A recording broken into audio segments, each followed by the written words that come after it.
전과가 굉장히 많았어요. 17범이었대요. 그래서 그 사건 전에도 강간, 살인, 폭행, 절도까지 이미 전과 17범이었고 1983년에 19살의 여성을 여관을 끌고 가 성폭행한 혐의로 징역 3년. 3년입니다. 1986년에 출소를 했고 96년에 60대 노인을 폭행해 사망에 이르기까지도 했는데 상해치사로 징역 2년. 그리고 2008년에 아동성폭력 범죄를 저지른 거죠. 그러니까 범인이 영화 속에서 보여주는 그 태도나 말들이 정말 분노를 끓게 하는데요. 그러니까 법정 장면에서 저는 정말 아무 기억도 나지 않습니다.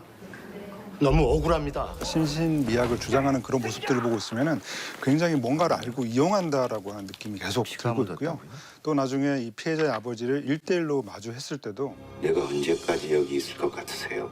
위협하듯이 얘기하는 장면들을 보고 있으면 뭔가 지금까지 제대로 된 처벌을 받지 못해서 이런 사법부의 형량에 대한 공포를 느끼지 못하는 그런 인간을 너무나 잘 표현했다는 생각이 들죠. 근데 이 정도 인면수심이면 사이코패스라고 봐도 될까요? 어떻습니까? 네, 뭐 사이코패스 맞죠. 지금은 안산으로 돌아간다고 공공연히 지금 떠들고 있잖아요.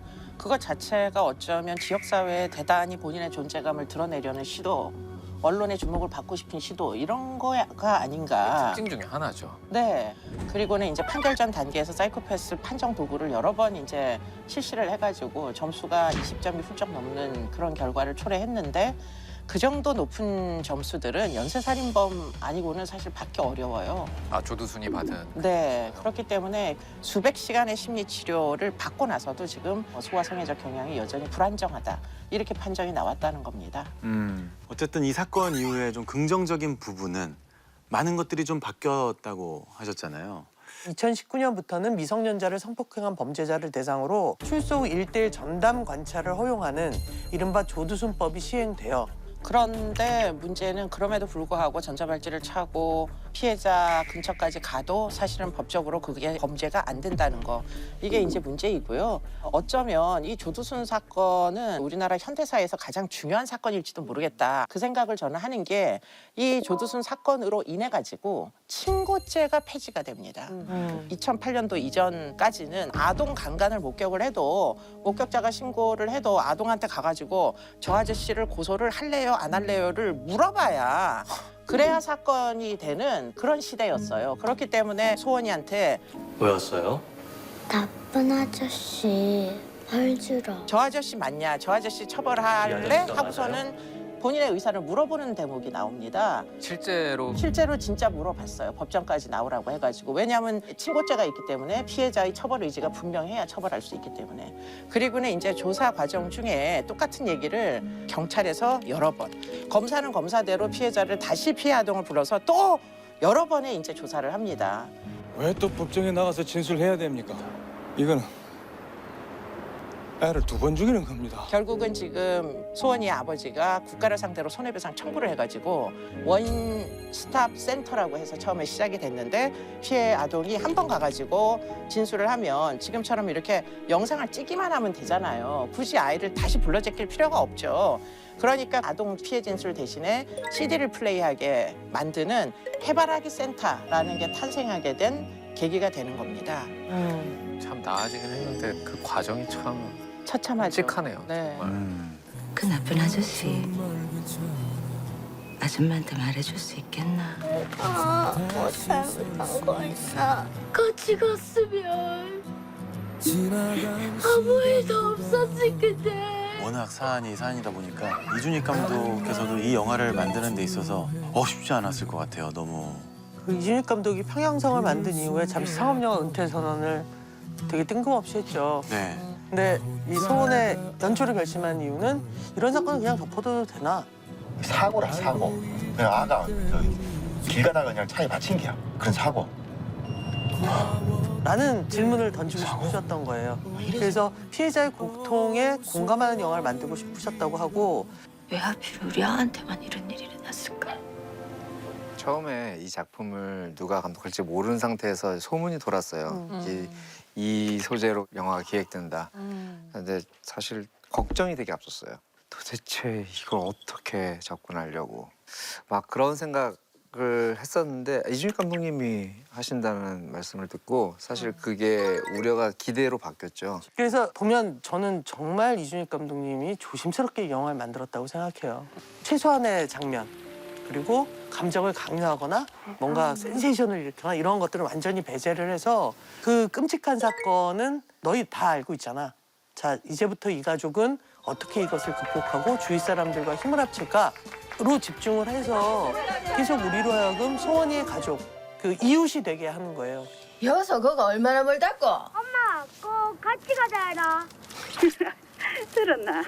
그래서 함께 잘 살아야겠다는 생각을 들게 만드는 그게 이 영화의 연출력이라고 생각을 합니다. 맞아요. 조두순은 올해 12월에 출소하면 경기도 안산으로 다시 돌아가겠다고 했습니다. 피해자 가족의 악몽이 다시 시작됐습니다. 12월에 나오면 안산으로 돌아가겠다. 피해자에 대한 걱정 또한 동반되고 있습니다. 네, 뭐 안산 시장님께서도 심지어 청와대 게시판에다가 보호수용법을 만들어달라고 못 돌아오게 해달라고 민원을 제기할 정도로 이 사태는 안산 주민들에게는 굉장히 심각한 문제입니다. 그리고는 조두순이 결국은 돌아갈 집이 어린 아이들을 데리고 있는 가정들이 굉장히 많잖아요. 그럼요. 그러니까 결국에는 이 조두순 사건의 피해자만 두려워하는 게 아니라 지금 안산 시민들, 아이들을 가진 가정에서는 모두 공포에 질려 있는데 문제는 피해자가 사는 이제 거주지에서 기껏해야 1km 정도 떨어진 내에 돌아가겠다는 조두순을 어떻게든 돌아가지 못하게 할 수가 없다 보니까 피해자 가족이 이사를 나가겠다. 지금 이 피해 아동에게는 이 커뮤니티, 이 공동체가 어떤 의미가 있을까요? 사실은 이 아이가 절망하지 않고 생명의 끈을 놓지 않게 한 이유는 사실 이 주변 사람들, 이웃 뭐 친구들 이런 사람들이 결국에는 아이를 피해 아동을 지켰을 거라고 보이는데요. 그런데 그 아이는 자유를 회복하게 되는 이 가해자 때문에 자기가 살던 거주지를 등지게 됐습니다. 이게 과연 사법제도가 대체 목적이 뭔지 결국은 사법 정의를 위해서 사법제도가 존재해야 되는데 그게 이제 지금 많은 사람들의 문제의식을 모으고 있는 거고요. 우리가 지금 이 소원이라는 영화를 지금 이 시점에 다시 다루는 이유도 이게 이제 센세이셔널리즘을 도모하기 위한 선택은 아니었다고 생각됩니다. 결국에는 이 문제의식을 다 같이 공유를 해서 이 일만큼은 막아보자 이런 취지라고 저는 생각을 하거든요. 아니 근데 정부가 그래도 뭐 좀 세운 대책이 있을까요? 조두순 나오는 것에 대해서? 법무부는 조두순이 다시 범행할 가능성을 우려해서 그의 출소 전 음주 제한, 외출 제한, 피해자 접근 금지 등의 준수사항을 법원에 청구하는 방안을 검토하고 있다고 합니다. 근데 조두순만 재범을 안 하면 되는 건가요? 제가 아까도 얘기했지만 조두순 같은 사람, 조두순보다 더한 사람도 사실은 1년의 전자발찌를 차고 출소하여 성범죄를 저지르는 사람이 60명이나 있어요. 재범률이 60명이나 있다는 거잖아요. 그렇죠. 60명이 전자발찌를 찬 상태로. 네, 평균 60명이 전자발찌를 차고 동종 재범을 한다는 거죠. 그래서 그 보호 수용법에 관한 이야기도 나오고 있는데 이게 얼마만큼 진행이 된 건가요? 그러니까 보호수용법을 지난 그 국회에서도 발의된 적이 있어요. 법무부가 앞장서 가지고. 그런데 그게 인권 침해 논쟁 때문에 사실은 입법되기가 무지하게 어렵습니다. 일단은 형사 책임을 다 지고 만기 출소한 사람을 다시 소급을 해가지고 또 처벌을 하는 거나 마찬가지일 수 있잖아요. 그런데 이제 보호수용이라는 거는 사실은 적용하기 나름이다 이렇게 보입니다. 직장 갈 때 출근할 때는 전자발찌 차고 나가고 퇴근을 정시에 하지 않으면 이 사람이 어디 갔는지를 찾게 만드는 야간 보호수용만 한다거나 외국의 경우도 영미권 국가는 거의 다 치료 목적의 보호수용을 하고요. 왜 우리라고 더 인권을 보호하는 방식으로만 처분을 내려야 되는지 그 이유가 대체 무엇인지 대한민국은 특별해야 되는 이유를 저는 잘 모르겠어요. 겨우 12년이라고 해.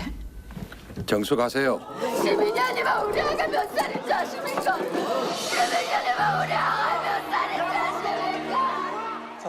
그런 생각이 들었어요. 이게 좀 다른 얘기일 수도 있는데 N번방의 그 각각에게 검찰이 무기징역을 구형을 했잖아요. 네. 지금도 계속적으로 벌어지고 있는 이런 성범죄를 줄일 수 있는 유일한 방법은 저는 형량을 늘리는 것도 굉장히 중요한 방법이라고 생각을 하거든요. 그래서 잘못된 범죄를 저지른 사람은 큰일이 난다. 라는 것이 우리에게 다 일상적으로 받아들여지고 그것이 실행이 됐을 때 피해자들의 치유나 일상을 이야기할 수 있다고 생각을 해요. 어떻게 자기에게 그런 끔찍한 가해를 한 사람이 고작 12년 뒤에 자기 동네를 다닐 때 자기가 일상으로 돌아갈 수 있다고 느끼겠어요.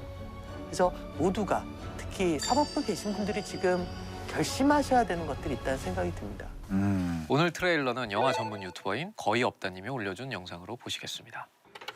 영화 소원은 가족의 이야기로 시작합니다. 구해 사물도 하고. 그게 그렇게 간단한 문제가 아니라고. 밥상머리에서 스포츠 중계를 견눈질하다가 엄마에게 야단맞고 라떼나 봐라. 새끼 내 혼자 키울게. 머리 하나 제대로 묶어줄 줄을 몰라서 아 됐다. 딸에게까지 타박을 받는 평범하게 불쌍한 아버지와 문방구 경영과 집안 살림까지 도맡아 하며 따뜻하게 가족들을 챙기는 엄마, 그리고 예쁘고 착한 소원이. 엄마야 내 아빠. 일회 배우의 데뷔작이죠. 아 그래요. 엄청난 오디션을 뚫고 지금도 활발히 활약하고. 최근에 뭐 반도에서는 네. 성장한 모습. 굳이 닭살스럽게 표현하지 않아도 서로 아끼고 사랑하고 있음을 알 수 있는 평범하게 따뜻하고 행복한 가족이었습니다. 세차게 비가 쏟아지던 날에 큰 길로 가래. 노란 우산을 쓰고 여느 때처럼 학교로 향하던 소원이가 이 인간 같지도 않은 놈을 만나는 일이 벌어지기 전까지는 말입니다. 학교 가는구나. 우산에 예쁜 거 썼네. 그리고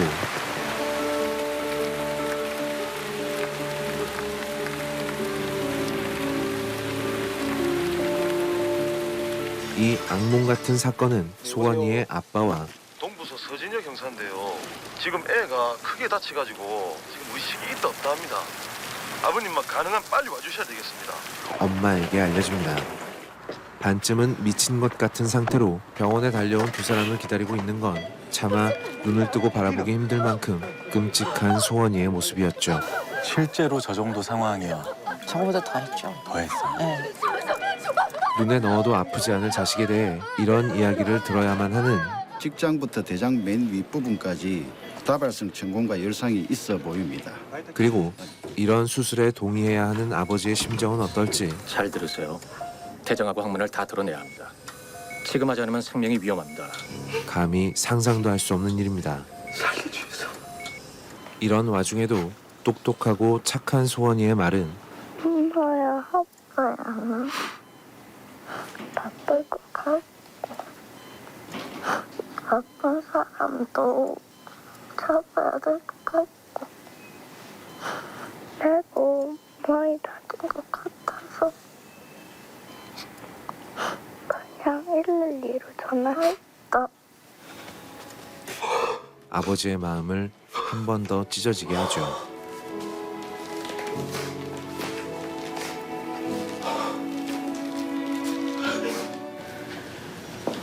현장에서 발견한 지문 대조 결과 나왔답니다. 소원이에게 이런 짓을 저지른 범인은 머지않아 잡히게 됩니다. 전과자 중에서 일치하는 사람을 찾았고 소재 파악도 마쳤다고 합니다. 소원이는 범인을 지목하는 과정에서 그 끔찍했던 일을 다시 한번 기억해내야 하는 고통을 겪지만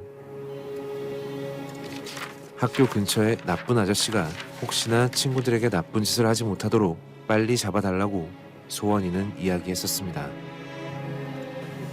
아 근데 진짜 방법이 진짜 저런 거밖에 없는지 진짜. 이 아저씨가 맞나? 아버지는 딸의 부탁을 들어주고 싶었죠. 물론 내 딸에게 이런 짓을 저지른 오체분시할 놈을 내 눈으로 보고 싶기도 했을 테고요. 소원이의 지목으로 경찰들은 범인을 체포합니다. 전화를 받은 소원이의 아빠는 분노에 가득 차 경찰서로 달려가지만 현실의 모습은 통쾌함과는 전혀 거리가 멀고도 멉니다. 이 충격적인 사건을 보도하려고 피냄새를 맡은 뱀파이어 마냥 눈을 벌겋게 뜨고 달려드는 기자들 덕분에 여자 어린이를 납치해 성폭행한 용의자가 오히려 소원이 가족들은 본인들이 피해자임에도 불구하고 사람들의 눈과 관심을 피해 달아나야 하는 처지가 됩니다. 아버님! 아이의 진술 가지고 어땠나요?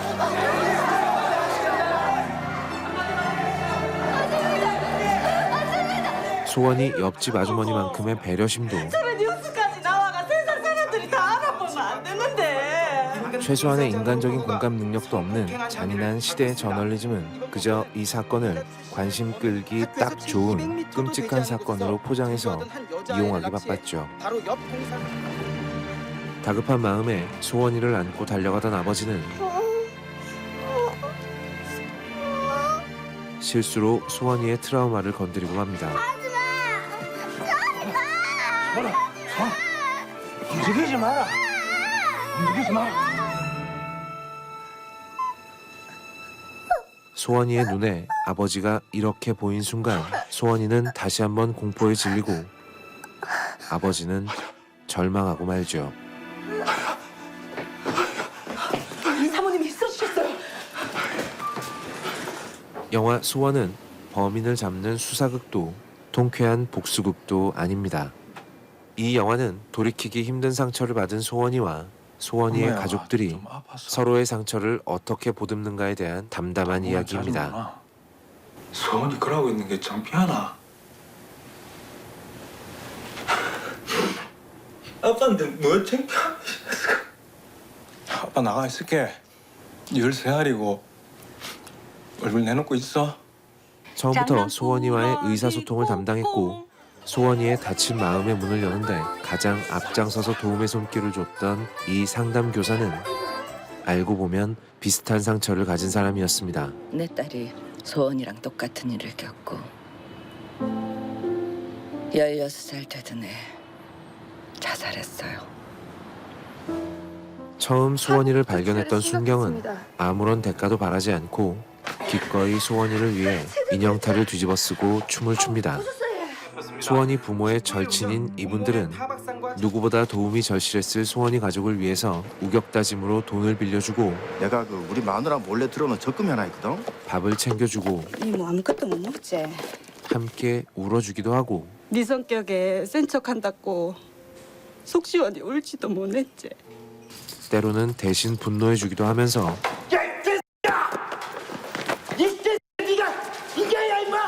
소원이 가족들이 치료에만 전념할 수 있게 도와줍니다.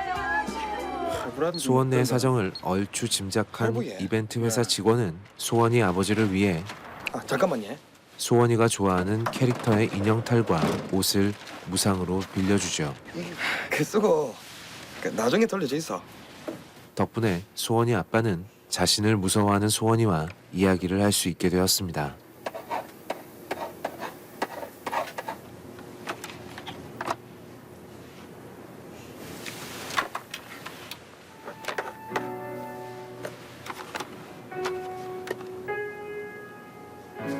소원이와의 짧은 대화를 마치고 돌아가려는 그때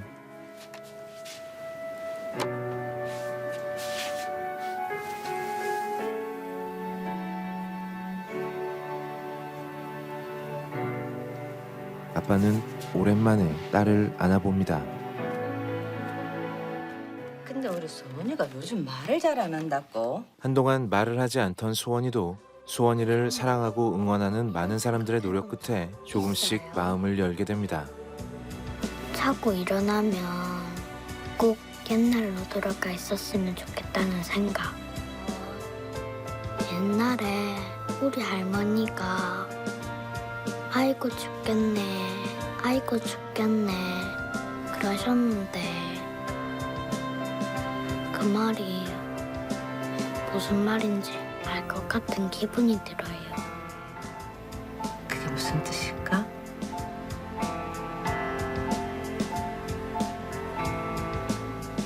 왜 태어났을까?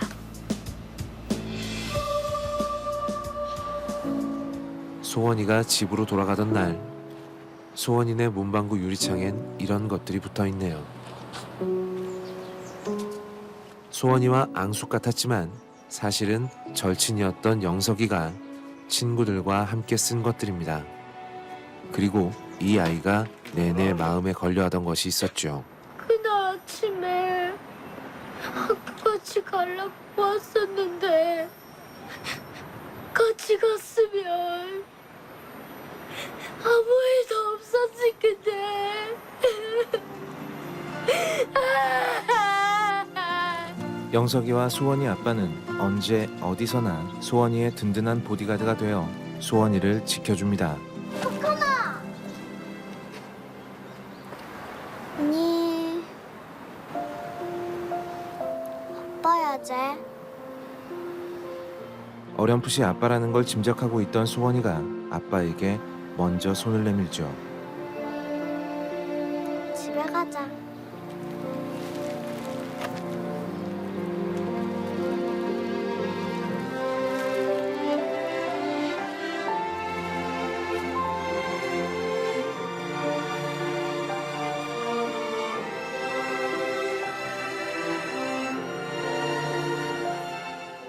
하지만 아직 해결되지 않은 일이 남았습니다. 근데 정말 아무 기억도 나질 않습니다. 술에 취해서 기억이 안 난다고 우기는 어처구니 없는 상황이 계속되는데 저는 정말 아무 기억도 나질 않습니다. 너무 억울합니다. 이런 답답한 상황에 대해 많이 배우신 분들의 판결은 피고인이 당시 술에 만취해 심신미약 상태에 있다는 점은 인정한다. 상당히 많은 경우에 평범한 사람들조차 이해시키지 못하곤 합니다. 징역 12년에 처하며 뭔가 높은 분들만의 고귀한 이유가 있겠죠. 저기요! 술 먹다고 봐주는 게 어딨어요? 그럼 술 먹고 운전하는 것도 봐줘야지. 그럼. 술 먹고 운전하는 건 잘못이고 술 먹고 저렇게 봐주면 안 돼. 그거 봐준다고. 이제 이놈에게 내려졌던 12년의 끝이 다가오고 있습니다. 내가 언제까지 여기 있을 것 같으세요? 언젠가는 나갑니다. 나오면 되겠네! 우리는 이 아이가 복수의 화신이 되는 것을 원치 않습니다. 이 가족들이 원한에 사무쳐서 그들의 인생을 망치는 것도 바라지 않죠.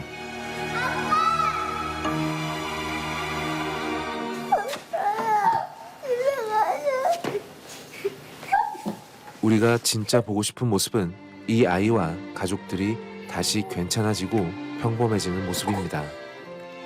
영화 소원은 절망과 분노와 슬픔을 넘어 조심스럽게 그 너머에 있는 희망을 이야기합니다. 당장은 종이 비행기지만 언젠가는 정말로 날아오를 수 있을 거라는 희망만입니다. 니 참 태어나길 잘했다. 부디 바라는 대로 완전히 괜찮아지기를 진심으로 바랍니다.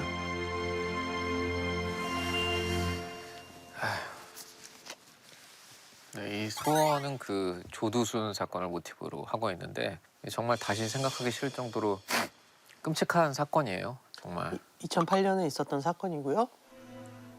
조두순이 이제 초등학생 여아를 성폭행해서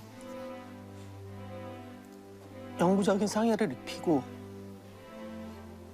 그리고 조두순을 기소한 검찰이 1심에서 무기징역을 구형했지만 법원은 그 심신미약의 상태였다는 이유로 징역 12년을 선고했습니다. 그러니까 나이가 많고 술이 취했다라는 이유로. 그래서 검찰은 법원 판결에 항소하지 않았고 그러니까 법원 판결도 이해가 안 되지만 사실은 검찰이 항소하지 않은 것도 이해가 되지 않죠. 무기징역을 선고한 거가 12년 굉장히 자기들의 의지와 다름에도 불구하고 항소하지 않았고요. 그리고 출소 후 전자팔찌 7년 착용, 신상공개 5년형이 선고되었고 올해 12월 13일에 출소를 앞두고 있죠.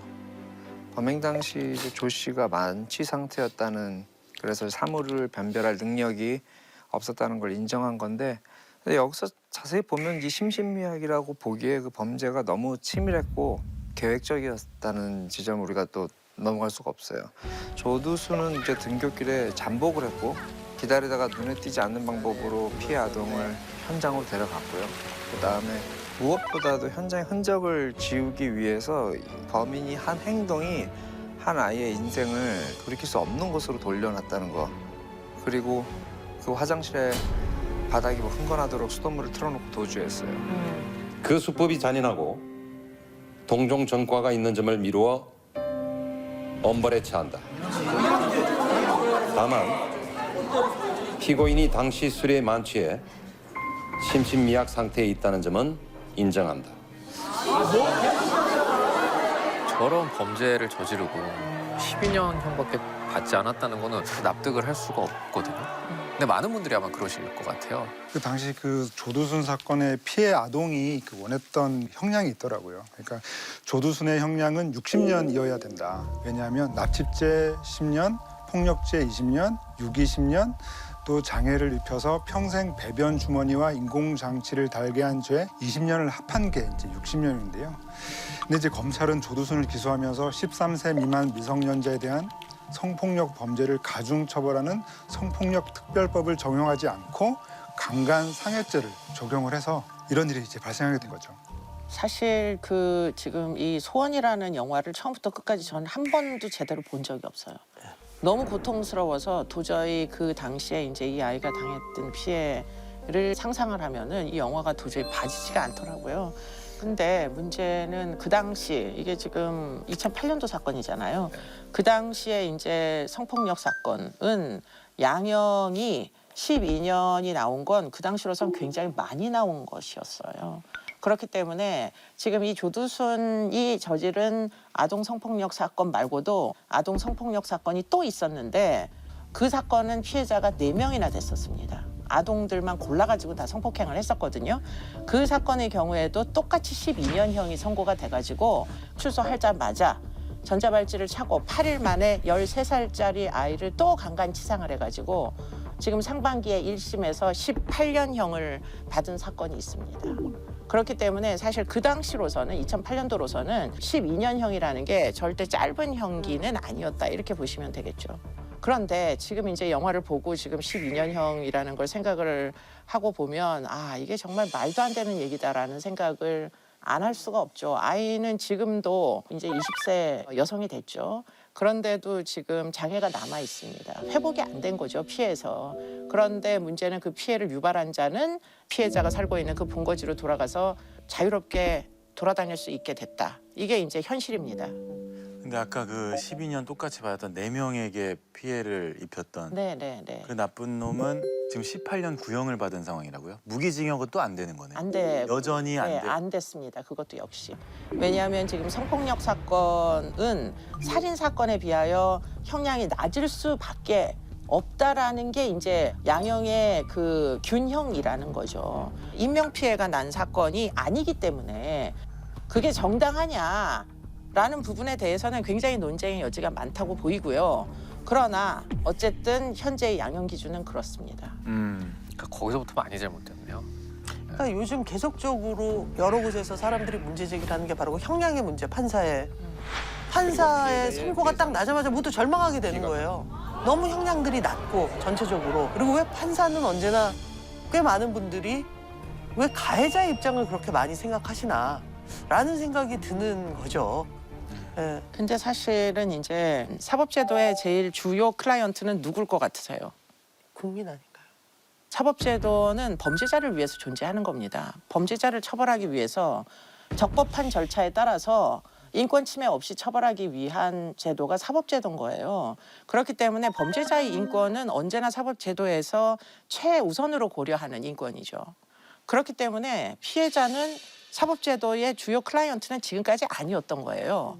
그런데 지금 이 조두순 사건이 갖는 시사점은 뭐냐면 이 사법제도의 중심이 가해자에서부터 피해자로 움직인 사건이다. 이 사건 때문에 많은 사람들이 조두순의 아동 피해자가 어떻게 살고 있느냐, 얼만큼 피해가 회복됐느냐 하는 데 관심을 갖게 되면서 지금 이 조두순의 출소를 문제 삼는 이유도 사실은 조두순 때문이 아니고요. 바로 그 피해 아동 때문입니다. 네.